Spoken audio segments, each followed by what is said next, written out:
ಆತ್ಮೀಯ ವೀಕ್ಷಕರಿಗೆ ಹಾರ್ದಿಕ ಸುಸ್ವಾಗತಗಳು, ನಮನಗಳು.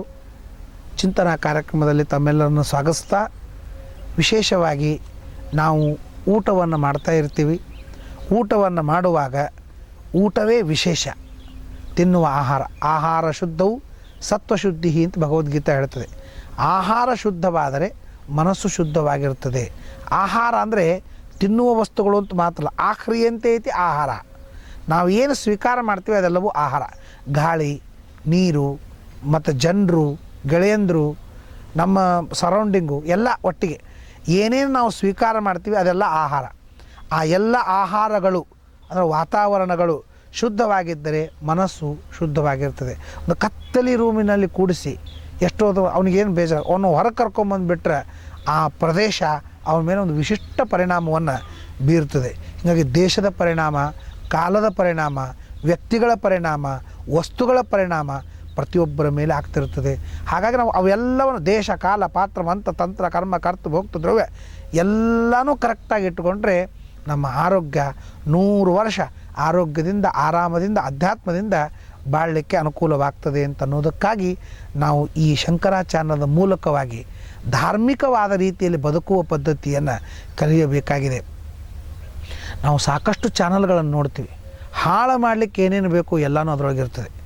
ತಂದೆ ತಾಯಿಗಳನ್ನ ಹೊರಗೆ ಹೆಂಗೆ ಹಾಕಬೇಕು, 4 ಮಂದಿನ ಕೊಲ್ಲಬೇಕು ಹೆಂಗೆ, ಆಮೇಲೆ ಒಂದು ಹುಡುಗಿನ ಪ್ರೀತಿ ಮಾಡೋಕ್ಕಿನ್ನ ಹೆಂಗೆ ನಾಶ ಮಾಡಬೇಕು, ಜೀವನ ಹೆಂಗೆ ಹಾಳು ಮಾಡಬೇಕು, ಡೈವರ್ಸ್ ಹೆಂಗೆ ಕೊಡಬೇಕು, ದರೋಡೆ ಹೆಂಗೆ ಮಾಡಬೇಕು, ಪೊಲೀಸರ ಕಡೆಯಿಂದ ಹೆಂಗೆ ತಪ್ಪಿಸ್ಕೋಬೇಕು, ಆಮೇಲೆ ಪೊಲೀಸ್ ತಪ್ಪದ ಬಿಟ್ಟರೆ ದುಡ್ಡು ಕೊಟ್ಟು ಲಂಚ ಕೊಟ್ಟು ಹೆಂಗೆ ಪರಾರಿ ಆಗಬೇಕು, ಏನು ಕಲಿಸ್ತೀರಿ?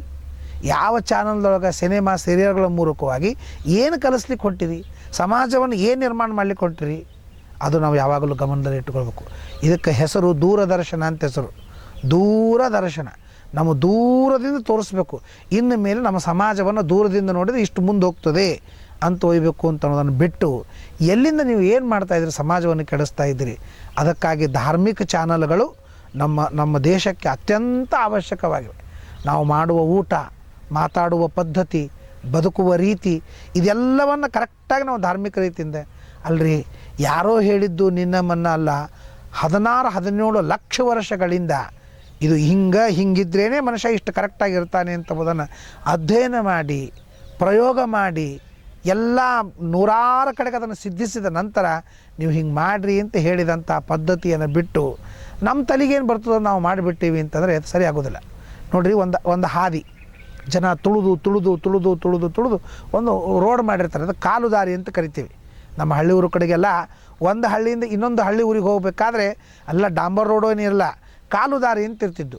ಅಂದರೆ ಜನರು ತುಳಿದು ಅದೊಂದು ರೋಡ್ ಮಾಡಿರ್ತಾರೆ. ಸುಮಾರು 1,000 ಲಕ್ಷ 1 ಕೋಟಿ ಮಂದಿ ಇಲ್ಲಿಂದ ಹಿಡ್ಕೊಂಡು ಆ ಊರಿಗೆ ಹೋಗಬೇಕಾದ್ರೆ ತುಳ್ಕೊಂಡು ಹೋಗಿರ್ತಾರೆ. ಅದೊಂದು ಮಾರ್ಗವಾಗಿರ್ತದೆ, ಅದೊಂದು ಹಾದಿಯಾಗಿರ್ತದೆ. ಮುಂದಿನವ್ರು ಏನು ಮಾಡ್ತಾರೆ, ಓಹೋ ಇದು ಹಾದಿ ಈ ಹಳ್ಳಿಗೆ ಹೋಗ್ತದೆ ಅಂತ ನಂಬುತ್ತಾರೆ.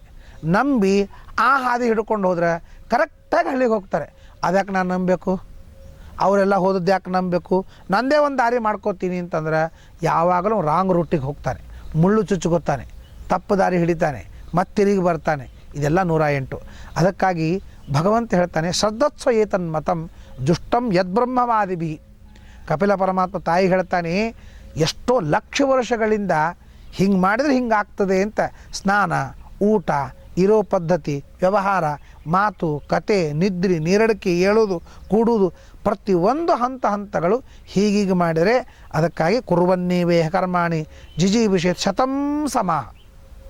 100 ವರ್ಷ ನೀನು ಸುಖವಾಗಿ ಆರೋಗ್ಯದಿಂದ ಬಾಳಬೇಕಾಗಿದ್ದರೆ ನೀನು ಅವಶ್ಯವಾಗಿ ಕರ್ಮವನ್ನು ಮಾಡು ಅಂತ ನಮಗೆಲ್ಲ ಹಾಕಿಕೊಟ್ಟದ್ದನ್ನು ಬಿಟ್ಟು ನಮ್ಮ ತಲೆಯೊಳಗೆ ಬಂದದ್ದು ಮಾಡ್ತೀವಿ.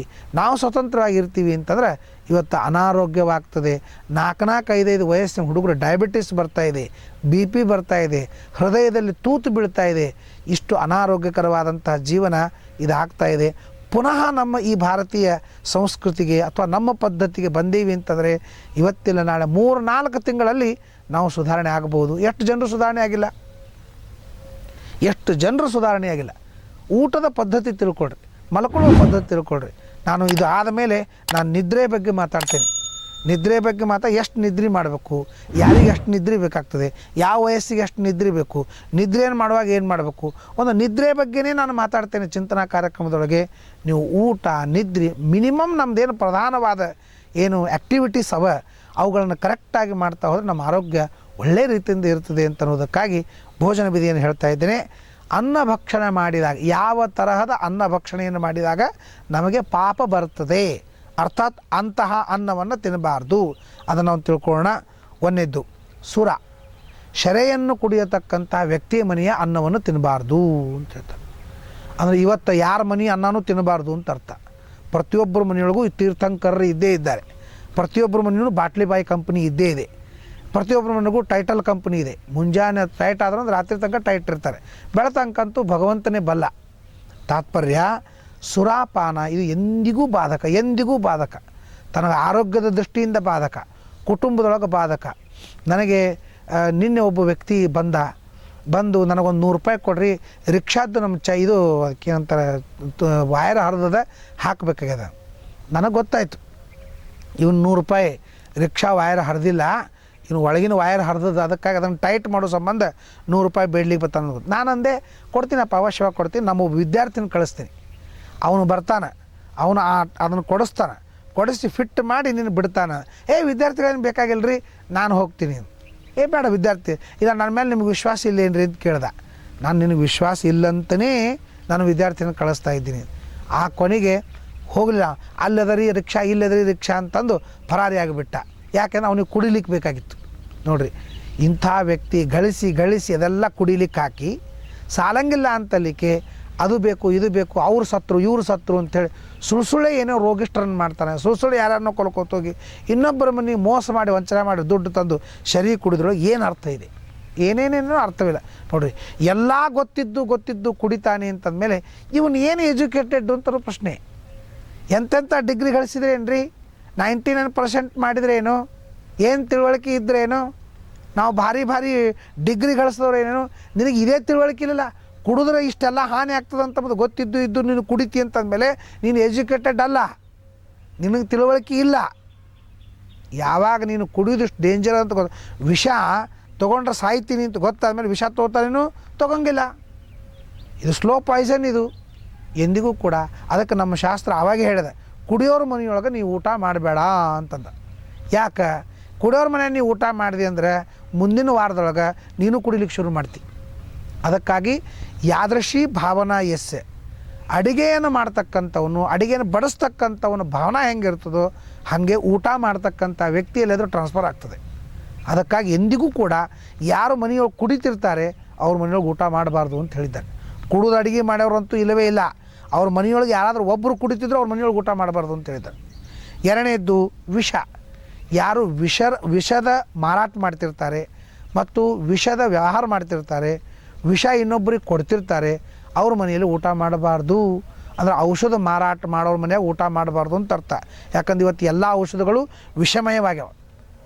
ಎಷ್ಟು ಟಿ ವಿಗಳು ತೋರಿಸ್ತಿರ್ತಾರೆ ಹೆಂಗೆ ಔಷಧವನ್ನು ಮಾರಾಟ ಮಾಡ್ತಾರೆ. ದಯಮಾಡಿ ಇನ್ನೊಬ್ಬ ವ್ಯಕ್ತಿಯ ಆರೋಗ್ಯದ ಜೊತೆಗೆ ಆಟ ಆಡಬೇಡಿ. ಇವತ್ತು ದೊಡ್ಡ ಶ್ರೀಮಂತರು ಡಾಕ್ಟರ್ ಆಗ್ಲಿಕ್ಕತ್ತಾರೆ, ಶಾಣೆ ಮಂದಿ ಡಾಕ್ಟರ್ ಆಗ್ಲಿಕ್ಕತ್ತಿಲ್ಲ. ಒಂದು ಮೆಡಿಕಲ್ಕ್ಕೆ 1.5 ಕೋಟಿ 2 ಕೋಟಿ ರೂಪಾಯಿ ತುಂಬಬೇಕು. ಬುದ್ಧಿವಂತ ಬಡವಿರ್ತಾನೆ, ದಡ್ಡ ಶ್ರೀಮಂತ ಇರ್ತಾನೆ, ಅವರಿಗೆ ಡಾಕ್ಟರ್ ಆಗಬೇಕಾದದ್ದು 1.5 ಕೋಟಿ 2 ಕೋಟಿ ರೂಪಾಯಿ ಯಾರು ಕೊಡ್ತಾರೋ ಅವರಿಗೆ ಮೆಡಿಕಲ್ ಸೀಟು. ಹಾಗಾದ್ರೆ ಯಾರು ಡಾಕ್ಟರ್ ಆದರೂ? ಒಬ್ಬ ದೊಡ್ಡ ಡಾಕ್ಟರ್ ಆದ. ಆಶ್ಚರ್ಯ ಹೇಳ್ತೀನಿ, ಮೊನ್ನೆ ಒಬ್ಬರಿಗೆ ಚಿಕನ್ ಗುನ್ನೆ ಆಗಿತ್ತು. ಚಿಕನ್ ಗುನ್ನೆ ಆದಾಗ ಡಾಕ್ಟರ್ ಹತ್ರ ಹೋದರು, ಭಾರಿ ಜ್ವರ ಬಂದಿದ್ದು. ಜ್ವರ ಬಂದಾವಂತೇಳಿ ಇಂಜೆಕ್ಷನ್ ಕೊಟ್ಟರೆ 5 ನಿಮಿಷದಾಗ ಲಿಬಿ ಒದ್ದಾಡಿ ಸತ್ತವ. ಯಾಕಂತ ಕೇಳಿದ್ರೆ ಅವನಿಗೆ ಯಾವ್ದು ಇಂಜೆಕ್ಷನ್ ಕೊಡಬೇಕು, ಏನು ಮಾಡಬೇಕು ಅಂತನ್ನೋದು ಗೊತ್ತಿಲ್ಲ, ಡಾಕ್ಟರ್ ಆಗ್ಯಾನ. ನಾನು ಎಲ್ಲ ಡಾಕ್ಟರು ಒಂದೇ ಅಂತ ನಾ ಹೇಳಿ ಕೊಟ್ಟಿಲ್ಲ, ಆದರೆ ಬಹಳ ಜನ ಇವತ್ತು ಶ್ರೀಮಂತರು ಡಾಕ್ಟರ್ ಆಗ್ಲಿಕ್ಕತ್ತಾರೆ, ಬುದ್ಧಿವಂತರು ಇಂಜಿನಿಯರ್ ಆಗ್ಲಿಕ್ಕತ್ತಾರೆ. ಮನೆ ಭಾಳ ಚಂದ ಕಟ್ತಾರೆ, ಮನೆಯಾಗಿದ್ದವರು ಸರಿಯಾಗಿರಂಗಿಲ್ಲ. ತೊಗೊಂಡು ಮಾಡೋದು? ನಮ್ಮ ಸಮಾಜ, ನಮ್ಮ ದೇಶ ದುಡ್ಡಿನ ಕಡೆ ಗಮನ ಕೊಡ್ತಾ ಇದೆ ಹೊರತು ಆರೋಗ್ಯದ ಕಡೆ ಕೊಡ್ತಾ ಇಲ್ಲ. ಅದಕ್ಕಾಗಿ ಅವರ ಮನೆಯಲ್ಲಿ ಊಟ ಮಾಡಬಾರ್ದು. ಮೂರನೆಯದ್ದು ಮತ್ತು ಘೃತ ಲವಣ ತೈಲ, ಉಪ್ಪ ಮಾರಾಟ ಮಾಡುವವನ ಮನೆಯಲ್ಲಿ ಊಟ ಮಾಡಬಾರ್ದು. ಉಪ್ಪನ್ನು ಮಾರಾಟ ಮಾಡೇಬಾರ್ದು. ನಮ್ಮ ಬಾಂಬೆನಲ್ಲಿ ಉಪ್ಪು ಮಾರಾಟ ಮಾಡ್ತಿದ್ದಿಲ್ಲ ಮೊದಲು. ಹೊರಗಡೆಗೆ ಒಂದು ಗೋಣಿ ಚೀಲ ಉಪ್ಪು ಇಟ್ಟು ಬಿಡ್ತಿದ್ರು. ಯಾರಾದ್ರೂ ಬಂದು ತಮ್ಮ ಮನೆಗೆ ಎಷ್ಟು ಬೇಕೋ ಅಷ್ಟು ಉಪ್ಪು ತೊಗೊಂಡು ಹೋಗಿಬಿಡ್ತಿದ್ರು. ಉಪ್ಪನ್ನು ಮಾರಾಟ ಮಾಡಬಾರ್ದು, ಉಪ್ಪು ಮಾರಾಟ ಮಾಡ್ತಕ್ಕಂಥವ್ರ ಮನೇಲಿ ಊಟ ಮಾಡಬಾರ್ದು. ಮತ್ತು ತುಪ್ಪನ್ನು ಮಾರಾಟ ಮಾಡ್ತಕ್ಕಂಥವ್ರ ಮನೇಲಿ ಊಟ ಮಾಡಬಾರ್ದು. ತೈಲ ಅಂದರೆ ಎಣ್ಣೆಯನ್ನು ಮಾರಾಟ ಮಾಡ್ತಕ್ಕಂಥವ್ರ ಮನೆಯಲ್ಲಿ ಊಟವನ್ನು ಮಾಡಬಾರ್ದು ಅಂತ ಹೇಳ್ತಾರೆ. ಅವರ ಮನೆಯಲ್ಲಿ ಊಟ ಮಾಡಿದರೆ ಪಾಪ ಬರ್ತದೆ. ವಿಶೇಷವಾಗಿ ಯಾಕಂದರೆ ಇವರೆಲ್ಲರೂ ಪಾಪಿಷ್ಠರು, ಪಾಪದ ಕೆಲಸವನ್ನು ಮಾಡ್ತಾ ಇದ್ದರಿಂದ ಅವರ ಮನೆಯಲ್ಲಿ ಊಟ ಮಾಡಬಾರ್ದು ಅಂತಂತಾರೆ. ಮೂರನೆಯದ್ದು, ಅರ್ಚಕರ ಮನೆಯಲ್ಲಿ ಊಟ ಮಾಡಬಾರದು. ಅಂದರೆ ಯಾರು ದೇವರ ಪೂಜೆಯನ್ನು ಮಾಡ್ತಾರೋ ಅವ್ರ ಮನೆಯಲ್ಲಿ ಊಟ ಮಾಡಬಾರ್ದು. ಅಂದರೆ ಏನು ದೊಡ್ಡ ಬಾಂಬಿದು. ಅರ್ಚಕರ ಮನೆಯಲ್ಲಿ ಊಟ ಮಾಡಬಾರ್ದು ಅಂದರೆ ತಿಂಗಳ ನನಗೆ 4,000 5,000 ರೂಪಾಯಿ ಕೊಟ್ಟರೇ ನಾನು ದೇವರ ಪೂಜೆಯನ್ನು ಮಾಡ್ತೀನಿ ಅಂತ ಮಾಸಾಶನವನ್ನು ತೆಗೆದುಕೊಂಡು ಯಾರು ಅರ್ಚನೆಯನ್ನು ಮಾಡ್ತಾರೋ ಅವರ ಮನೆಯಲ್ಲಿ ಊಟವನ್ನು ಮಾಡಬಾರ್ದು ಅಂತನ್ನುವ ಅರ್ಥದಲ್ಲಿ ಅರ್ಚಕರ ಮನೆಯಲ್ಲಿ ಊಟ ಮಾಡಬಾರ್ದು ಅಂತ ಹೇಳ್ತಾರೆ. ಅದಾದ ಮೇಲೆ ಪುರೋಹಿತರ ಮನೆಯಲ್ಲಿ ಊಟವನ್ನು ಮಾಡಬಾರ್ದು. ಯಾವ ಪುರೋಹಿತ ಶೋಷಣೆಯನ್ನು ಮಾಡ್ತಾನೆ, ಎಷ್ಟು ಬೇಕೋ ಅಷ್ಟು ದುಡ್ಡನ್ನು ಇಸಿದುಕೊಳ್ಳಾರ್ದೇ ಹೆಚ್ಚಿನ ದುಡ್ಡವನ್ನು ಹೇಳಿ ಮೋಸ ಮಾಡಿ ವಂಚನೆಯನ್ನು ಮಾಡಿ ಯಾರು ಬದುಕ್ತಿರ್ತಾರೋ ಅಂತಹ ಪುರೋಹಿತರ ಮನೆಯಲ್ಲಿ ಊಟ ಮಾಡಬಾರ್ದು. ಯಾಕೆಂದರೆ ಅವನ ವಂಚನಾ ಬುದ್ಧಿ, ಅವನ ಮೋಸತನದ ಬುದ್ಧಿ ತಿನ್ನುತಕ್ಕಂಥ ನಮಗೆ ಬರುತ್ತದೆ. ಅದಕ್ಕಾಗಿ ಈ ದುರ್ಬುದ್ಧಿಗಳು ದುರ್ಗುಣಗಳು ನಮಗೆ ಬರಬಾರ್ದು ಅಂತ ಅನ್ನೋದಕ್ಕಾಗಿ ನಾವು ಈ ರೀತಿಯಾಗಿ ಪರಿಪಾಲನೆ ಮಾಡಬೇಕಂತೆ. ಮತ್ತು ಇನ್ನೊಬ್ಬರ ಕೈಯಲ್ಲಿ ಇದ್ದಂತಹ ಪದಾರ್ಥವನ್ನು ತಿನ್ನಬಾರ್ದು. ಕೆಲವು ಮಂದಿ ಒಬ್ಬರು ಪ್ಲೇಟ್ ಹಿಡ್ಕೊಂಡಿರ್ತಾರೆ, ಬಫೆಯೊಳಗೆ ಕೈ ಇಟ್ಕೊಂಡಿರ್ತಾರೆ. ಏನು ಬಫೆ? ಇದು ಭಾರತೀಯ ಸಂಸ್ಕೃತಿನ? ಕೆಳಗಡೆ ಕೂತ್ಕೊಂಡು ತೊಡಿ ಕೆಳಗೆ ಹಚ್ಚಿ ಊಟ ಮಾಡೋದು ಬಿಟ್ಟು ಬಫೆ ಅಂತ. ಬಫೆ ಅಂದ್ರೆ ನಾ ಏನು ಹೆಸರು ಇಟ್ಟಿನದಕ್ಕೆ ಶ್ರೀಮಂತ ಭಿಕ್ಷುಕರ ಸಂಘ. ಬಫೆ ಅಂದ್ರೆ ಏನು? ಶ್ರೀಮಂತ ಭಿಕ್ಷುಕರ ಸಂಘ. ಅವ್ರು ನೋಡಿ ಕೈಯಾಗ ಒಂದು ಪ್ಲೇಟ್ ಇಟ್ಕೊಂಡಿರ್ತಾರೆ ಬಫೆದೊಳಗೆ. ಅವ ಒಬ್ಬತ್ತ ಸೌಂಟ್ಲೆ ಹಾಕ್ತಿರ್ತಾನೆ. ಮತ್ತು ನಮ್ಮ ಮುಂಬೈ ಒಳಗೆ ಭಿಕ್ಷುಕರು ಹಿಂಗೆ ಮಾಡ್ತಿರ್ತಾರೆ. ಅವ್ರು ಎಷ್ಟೇ ಕೈಯಾಗ ಬೇರೆ ಪಾತ್ರೆ ಇಟ್ಕೊಂಡಿರ್ತಾರೆ, ಇವರು ಬೇರೆ ಪಾತ್ರೆ ಇಟ್ಕೊಂಡಿರ್ತಾರೆ. ಇನ್ನು ಸಾಲಕ್ಕೆ ಕೋಟ್ ಹಿಡ್ಕೊಂಡು ಶ್ರೀಮಂತ ಭಿಕ್ಷುಕರ ಸಾಲು ನಿಂತಿರ್ತದೆ. ಅಲ್ಲಿ ನಿಂತಾಗ ಹಾಕೋತಿರ್ತಾನೆ. ಇದ್ರ ಭಿಕ್ಷೆ ಒಂಥರ ಭಿಕ್ಷೆ ಇದ್ದಂಗೆ. ಅದಕ್ಕೆ ಇನ್ನೊಬ್ಬರ ಕೈಯಲ್ಲಿ ಇನ್ನು ಕೆಲವು ಮಂದಿ ಹಿಂಗೆ ಕೈಯ ತಟ್ಟಿ ಇಟ್ಕೊಂಡು ಇವೊಂದು ಚಮಚ ಅವೊಂದು ಚಮಚ ತೊಗೊಂಡು ಒಂದೇ ಪ್ಲೇಟ್ನೊಳಗೆ ಇಬ್ಬಿಬ್ಬರು ತಿಂತಿರ್ತಾರಲ್ಲ, ಹಂಗೆ ತಿನ್ನಬಾರ್ದು.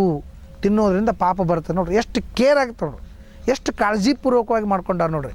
ಇನ್ನೊಬ್ಬರ ಕೈಯಿಂದ ಪದಾರ್ಥ ತಿನ್ಬೋದು. ಅವನು ಎಂಜಲ ನಿಮ್ಮ ಎಂಜಲ ಕೂಡಿದರೆ ರೋಗ ಆಗ್ಬೋದು, ಆರೋಗ್ಯ ಕೆಡಬಹುದು. ಆರೋಗ್ಯದ ದೃಷ್ಟಿಯಿಂದ ವಿಚಾರ ಮಾಡಿದರೆ ಪರಹಸ್ತಗಂ, ಇನ್ನೊಬ್ಬರ ಕೈಯಲ್ಲಿದ್ದಾಗ ನೀವು ಅವರು ಕೂಡಿ ಒಂದೇ ಪಾತ್ರೆಯೊಳಗೆ ಊಟವನ್ನು ಮಾಡಿದರೆ ಅದು ಮಹಾಪಾಪ ಬರ್ತದೆ. ಎಂದಿಗೂ ಮಾಡಲಿಕ್ಕೆ ಹೋಗಬಾರ್ದು. ಡಿವೈಡ್ ಮಾಡಿ ನೀನೊಂದು ಪ್ಲೇಟು ಅವನೊಂದು ಪ್ಲೇಟ್ ತೆಗೆದುಕೊಂಡೇನೆ ಆ ಪದಾರ್ಥವನ್ನು ಅಡುಗೆ ಮಾಡಬೇಕು, ತಿನ್ನಬೇಕು. ಅದರಿಂದ ಆರೋಗ್ಯ, ಅಧ್ಯಾತ್ಮ ಎಲ್ಲವೂ ಸಿದ್ಧಿಸ್ತದೆ. ಅದಕ್ಕಾಗಿ ನಾವು ಭೋಜನದ ನಿಯಮಗಳನ್ನು ಯಾವ ರೀತಿಯಿಂದಲೂ ಬಿಡಬಾರ್ದು. ಇದೇ ಮೇನು. ಪೆಟ್ರೋಲು ಗಾಡಿ ಎಷ್ಟು ಕಿಮ್ಮತ್ತಿಂದಿದ್ರೆ ಆಯಿತು, ಪೆಟ್ರೋಲ್ ಕರೆಕ್ಟ್ ಇದ್ದರೆ ಗಾಡಿ ಕರೆಕ್ಟಾಗಿ ಹೋಗ್ತಿರ್ತದೆ. ಹಾಗೆ ನಾವು ಎಷ್ಟೇ ಶ್ರೀಮಂತರಿದ್ದೇನೋ ಎಷ್ಟೇ ಬಡವರಿದ್ರೇನು ತಿನ್ನುವ ಆಹಾರ ಇದು ಪೆಟ್ರೋಲ್ ಇದ್ದಂತೆ. ಇದು ಇದ್ದರೆ ಮಾತ್ರ ನಮ್ಮ ಜೀವನ ಸರಾಗವಾಗಿ ಸಾಗ್ತದೆ. ಅದಕ್ಕಾಗಿ ಭೋಜನದ ನಿಯಮಗಳನ್ನು ತಿಳಿದುಕೊಂಡು ನಾವು ಶಿಸ್ತಾಗಿ ಊಟ ಮಾಡಿ ಯಜ್ಞ ಅಂತ ತಿಳಿದುಕೊಂಡು ಭಗವಂತನ ಅನುಗ್ರಹಕ್ಕೆ ಪಾತ್ರ ಆಗಬೇಕು ಅಂತ ತಮ್ಮಲ್ಲಿ ಕೇಳ್ಕೊಳ್ತಾ ಇದ್ದೀನಿ. ನಮಸ್ಕಾರ.